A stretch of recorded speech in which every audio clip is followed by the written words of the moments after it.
I'm about to start building a brand, a personal brand, something I've been willing to do for quite a long time. And now I've recorded 7 videos, TikToks that I'm planning to post starting August 1st. So I want to have a few ones just in case, 1 a day, that's my goal. And I'm scared. Of what? Of judgment, of not being sure I'm doing the right thing. And actually my question, to give you a bit of context, so basically the last 2 years I've been traveling and working remotely. And I really enjoy that lifestyle and I want to build content around that. It's my... I agree. It's incredibly clear to me that that's what everybody under 18 wants. A lot of the youngsters want that for sure. A lot of the 50-year-olds want it, they just can't see how to get there because they have so many things that ground them, but go ahead. And 2 years, I still feel that I am not an expert in the field. You're not. But I want to be seen as an expert. That's why you're scared. Exactly. So my question is, how do you find a balance between, I know I need to document.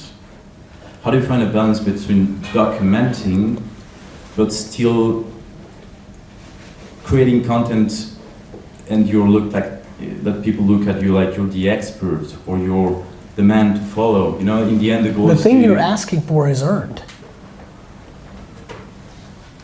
What do you mean? The thing that you're asking for can only be earned. You haven't earned shit. This is why everyone struggles. The thing that everybody wants can only be achieved when it's earned. You haven't done anything. Too many people think fake it till you make it is real. Even if they don't think of it that way. They think of it the nice way, the way you're doing. This is very important. I'm really happy right now. This is something I haven't been able to dig into as much as I want, which is why I was so ready with it's earned. I've been thinking a lot about it. But you're not an expert. But who is an expert? And why should you even try to be an expert? I never thought for one day that I was a marketing expert or guru or genius. I just was executing every day and then talking about what I was executing.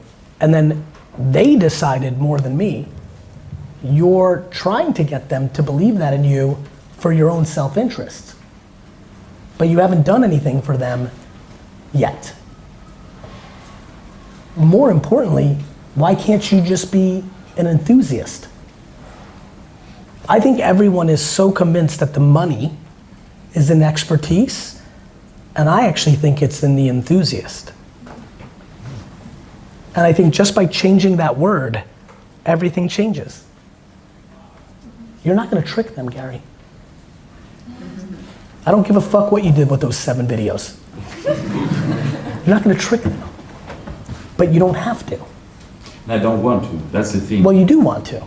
You don't want to trick them, but you want them to think you're an expert. I want to build a business on my personal brand. I understand.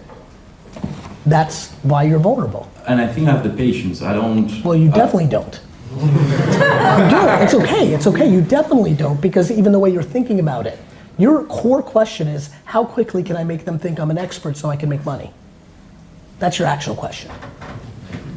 I knew I was going to come with a question that was a little bit of a bullshit question. But I didn't know why. And I knew you were going to find the right way to tell it. It's because you're not patient.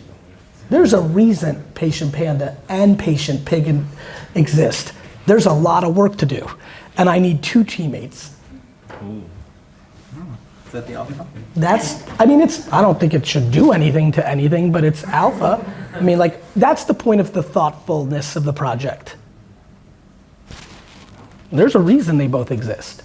It's that big of a task. It's the one. It's the one. You lack the patience to earn the thing you want.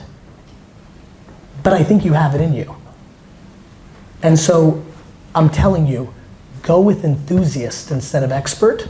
I believe most people 18 to 22, if they just say, I'm gonna be a blank enthusiast instead of expert, takes the pressure off of them tricking their audience for their self-interest, will maybe give them time. In fact, I would argue that words matter. I would argue that the word enthusiast actually might even make some of those kids enjoy the process more, because I'm an enthusiast, not I'm an expert, which gives them imposter syndrome, which creates anxiety and creates a non-formable structure. If you're an enthusiast, now you're in documenting, right? And creating. I think I'm gonna build on this over the next couple of years. I think switching expert to enthusiast puts people in a framework that gives them a better chance of succeeding.